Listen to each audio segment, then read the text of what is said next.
Hello বন্ধুরা, আপনারা কেমন আছেন? আপনারা তো ইলন মাস্ককে চিনে থাকবেন। এর সাথে এটাও জানেন সে এই পৃথিবীর সবচেয়ে ধনী ব্যক্তি। কিন্তু এটা কি জানেন সে এত ধনী কি করে হয়েছে? না জানলে এখনই জানবেন। ইলন মাস্ক 1971 সালের 28শে জুলাই সাউথ আফ্রিকার একটি ছোট্ট গ্রামে জন্মগ্রহণ করেন। সে 3 বছর থেকেই কাঠের দোকানে কাজ করত। তারা 3 ভাই বোন। 2 ভাই বোনের মধ্যে সেই সব থেকে ছোট। ইলন মাস্কের ছোটবেলাটা কেটেছে খুবই কষ্টের সাথে, কিন্তু সে থেমে থাকেনি। আজ সে পৃথিবীর সবচেয়ে ধনী ব্যক্তি হয়ে দাঁড়িয়েছে। ইলন মাস্ক 1989 সালে কানাডার ভিসা নিয়ে সেখানে যান পড়াশোনার জন্য। সে পড়াশোনার পাশাপাশি কোডিংও করত। সে দিনে পড়াশোনা করত এবং রাত্রে কোডিং করত। সর্বপ্রথম একটি ভিডিও গেম বানিয়েছিল, যেটাকে সে $5,000 দিয়ে বিক্রি করেছিল, যেটা বাংলাদেশি টাকায় 50,000 টাকা। সেই টাকা দিয়ে সে একটি কম্পিউটার কেনে, যার মাধ্যমে সে কোডিং করতে পারে। সেই কোডিং করে সে সর্বপ্রথম জিপ2 নামের একটি কোম্পানি তৈরি করেছে। সেই জিপ2 কোম্পানি হয়ে ওঠে তার জীবনের প্রথম আলো, কারণ জিপ2 কোম্পানিকে কম্প্যাক্ট নামের একটি কোম্পানি $30 মিলিয়ন দিয়ে কিনে নিয়েছিল, যা বাংলাদেশি টাকায় 32 কোটি টাকা। 1998 সালে সে তার দ্বিতীয় কোম্পানি অনলাইন ব্যাংক লঞ্চ করেছিল, যার মাধ্যমে মানুষ অনলাইনে টাকা লেনদেন করতে পারে। তার নাম দিয়েছিল সে X.com, যাকে বর্তমান দুনিয়া পেপ্যাল নামে চেনে।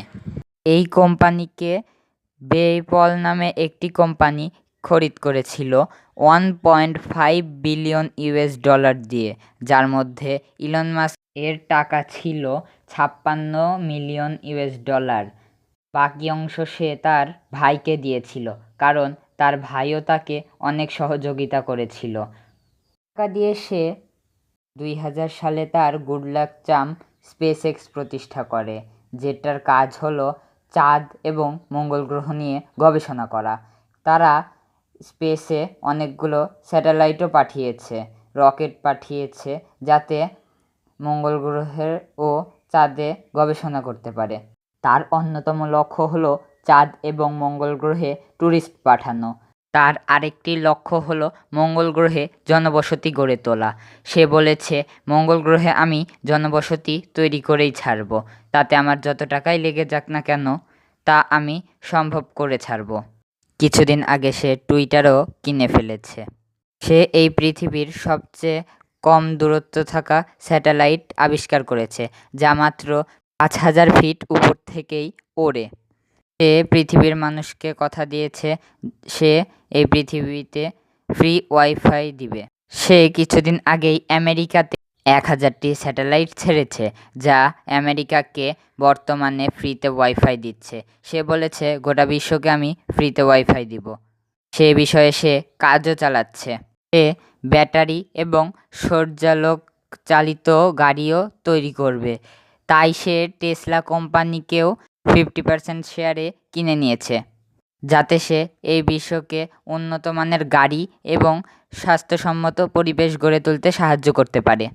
এই পেট্রোল ছাড়া গাড়ি তৈরির মূল উদ্দেশ্য হলো পরিবেশ রক্ষা এবং পেট্রোল কেনায় যে টাকা খরচ হয় সে টাকাটা না খরচ হওয়া। ইলন মাস্ক 2000 সালে প্রথম বিয়ে করে এবং দ্বিতীয় বিয়ে করে 2008 সালে। প্রথম স্ত্রীর 5 সন্তান এবং দ্বিতীয় স্ত্রীর 2 সন্তান রয়েছে তার। বন্ধুরা, ইলন মাস্ক কিন্তু 49 বছরেই বিলিয়নিয়ারদের মধ্যে 35তম হয়ে গেছে এবং 50 বছরে পা রাখতে না রাখতেই সে 1 নম্বরও হয়ে গেছে, কারণ তার অক্লান্ত পরিশ্রম এবং মেধা।